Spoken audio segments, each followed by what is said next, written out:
Екі жеңілістен кейін Каталонияда қайтадан алаң көңіл күй пайда болды.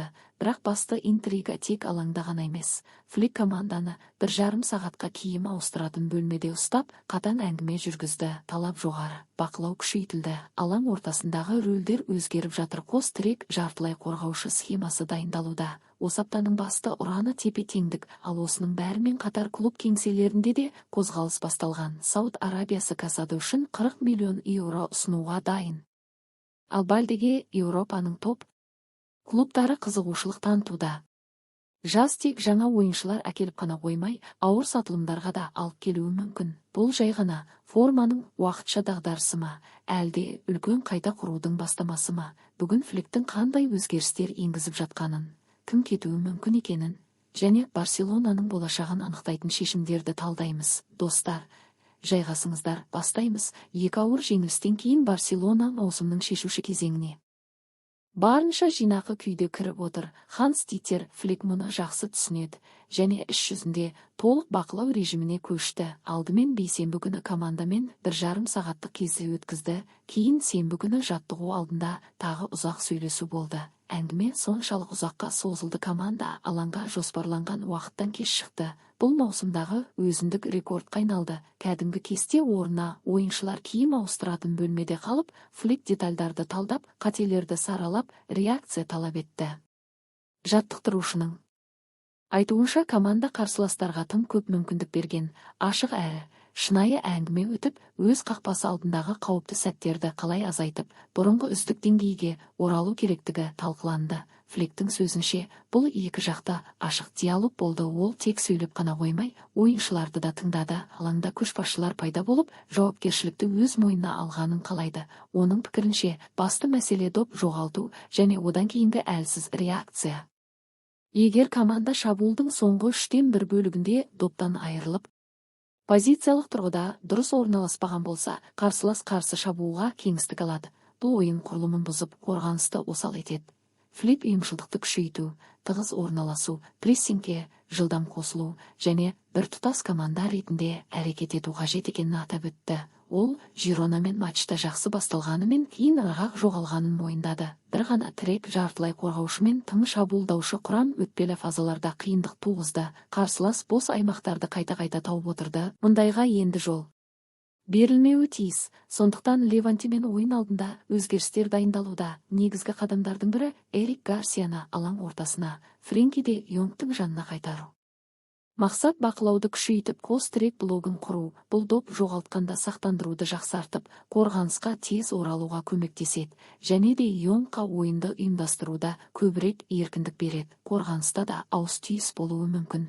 Орталықта Кубарси мен Жерар Мартин, сол жақта Бальде, ал оң жақта Күнде мен Канселу арасында таңдау бар. Барлығы бір мақсат үшін тепе-теңдік.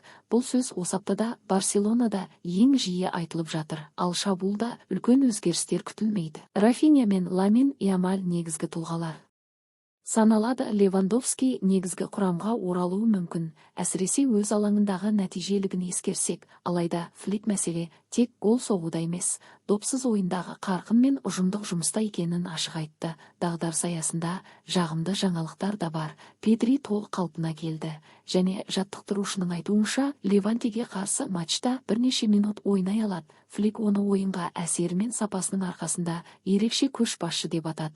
Оның оралуы командаға бақылау мен сабыр қосуы тиіс.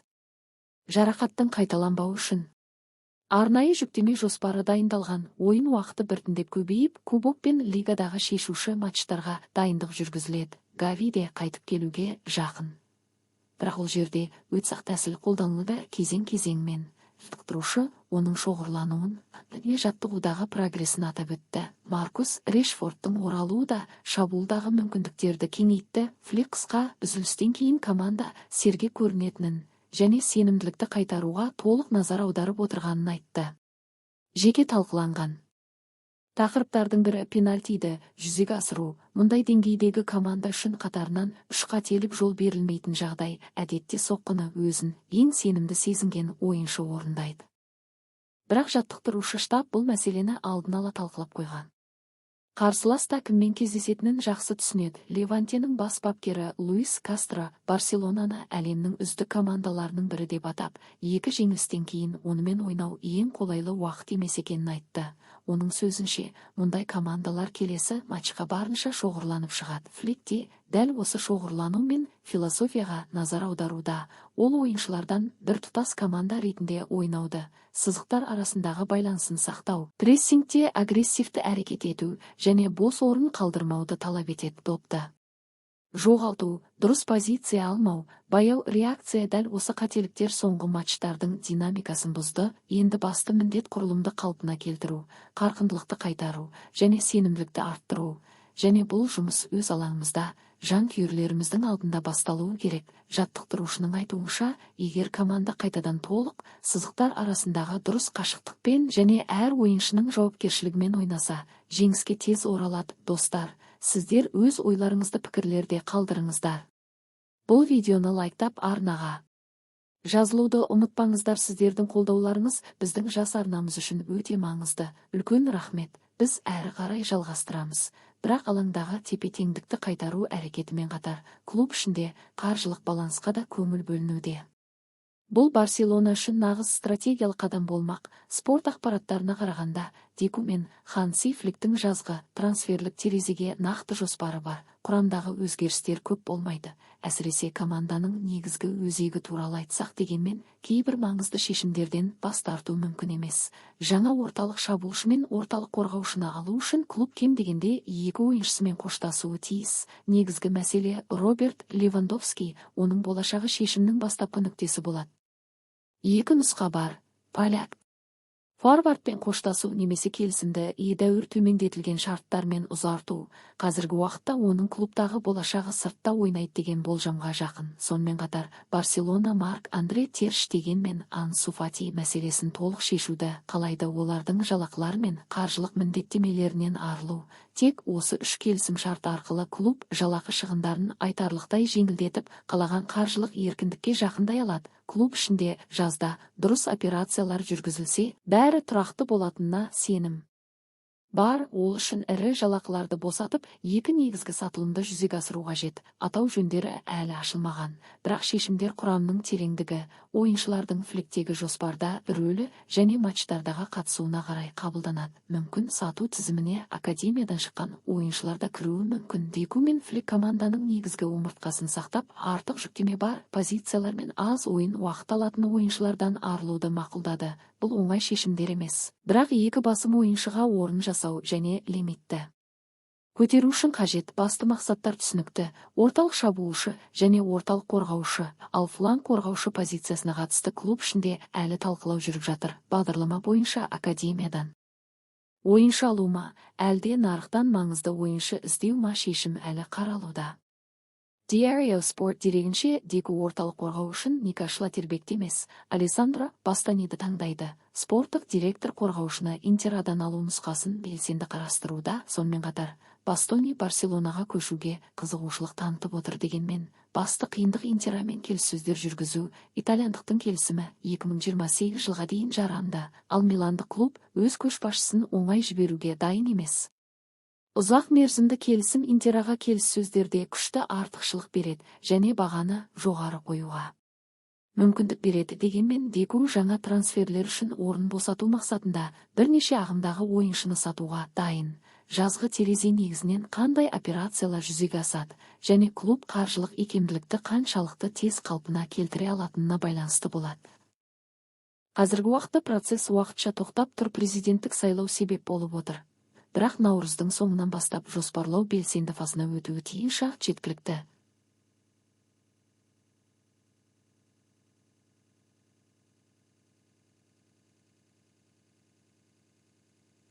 Альтернативалар есептелген, ал қозғалыс бағыты айқын. Осылайша, Флик командадан алаңдағы қарқындылық пен құрылымды қалпына келтіруді талап етіп жатқанда, басшылық құрамды қайта жүктеуге дайындалуда. Жас тек спорттық жобаның ғана емес, басқару стратегиясының да сынағы болады. Екі ойыншының кетуімен олардың орнына кім келуі Барселонаның дамуындағы келесі кезеңді айтарлықтай анықтайды. Осы фонда 365 Goals дерегінше, Сауд Арабиясы Марк Касадо үшін маңызды қадам жасауға дайын. Барселонаның жартылай қорғаушысы, елдің мемлекеттік инвестициялар қорының мақсатына кірген бұл қор Саудовиялық кәсіби лиганы күшейту стратегиясын бақылайды. Қазіргі уақытта ресми ұсыныс айтылмағанымен, жақын күндері қор өкілі ойыншының ортасымен кездесіп, оның көшудің қаншалықты нақты екенін анықтамақ. Экономикалық жағы өте тартымды көрінеді. Сауд тарапы Барселонаға 40 миллион еуродан астам соманы ұсынуға дайын деп хабарланды. Клуб үшін бұл қаржылық мүмкіндіктерді едәуір арттыру және ФЭП мәселесінде қолдау болады.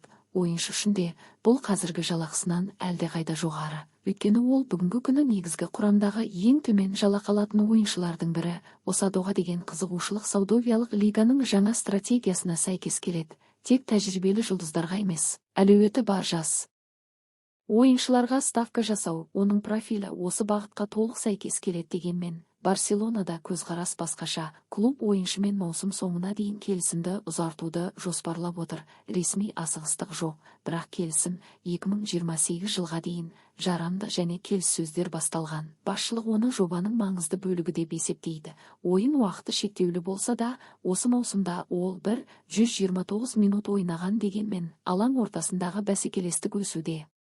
Педри мен Гавидің оралуы, сондай-ақ Бернальдың дамуы ротацияда оның орнын қиындатады. Болашақтағы шешім көп жағдайда Фликтің осы маусымның қалған айларында оған қандай рөл беретіндігіне байланысты болады.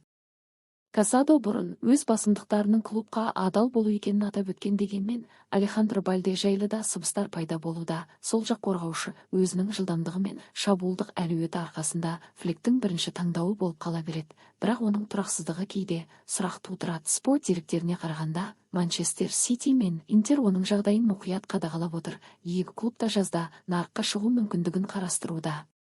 Ойыншының нарықтық құны шамамен 60 миллион еуро деп бағаланады. Барселонамен келісімі 2028 жылға дейін жарамды, ал келісім шарт бойынша айырбас сомасы миллиард еуроны құрайды. Бұл клубтың талантты тәрбиеленушіні қаншалықты бағалайтынын көрсетеді дегенмен, трансфер мүмкіндігін толықтай жоққа шығаруға болмайды. Егер басшылық ойыншыны сатудың қаржылық жағынан тиімді болатынын және басты трансферлерді қаржыландыруға мүмкіндік беретінін есептесе, бұл сценарий шынайы бола алады. Сол жаққа альтернатив ретінде Алехандро Геремальто есімі қарастырылуда. Сонымен қатар Бальдені Джорджи Ментиш басқарады. Ол клуб басшылығымен тығыз байланыста, бұл жағдайға қосымша нюанстар қосады. Осылайша, жазғы кезең қиын шешімдер оған құрылым мен қалпына келтіруді талап етіп жатқанда, басшылық қаржылық шектеулерді бұзбай командаға күш қосуға мүмкіндік беретін нұсқаларды есептеп жатыр. Касадоны сату немесе Бальдеге қызығушылық жай сыбыстар емес, бұл спорттық амбициялар мен экономикалық шындық арасындағы баланстың көрінісі. Алаңдағы тұрақтылық үшін күрес жағдайында бұл күндер айқын бола бастайды. Алдағы айлар тек маусымның қорытындысын ғана емес, сондай-ақ Барселонаның келесі жылдардағы конфигурациясында анықтайды. Осы айлар көрсетеді, бұл кезең өсу нүктесіне айнала ма, әлде жаңа турбуленттіктің бастауы бола ма? Пікірлерде жазыңыздар. Кімді қандай да бір жағдайда сатуға болмайды? Және осы жазда не маңыздырақ, команда күшін арттыру ма, әлде көшбасшыларды сақтау ма? Видеоға лайк басып, арнаға жазылыңыздар. Алда Барселона үшін ең маңызды кезең. Және біз әр шешімді талдаймыз. Келесі кездескенше сау болыңыздар.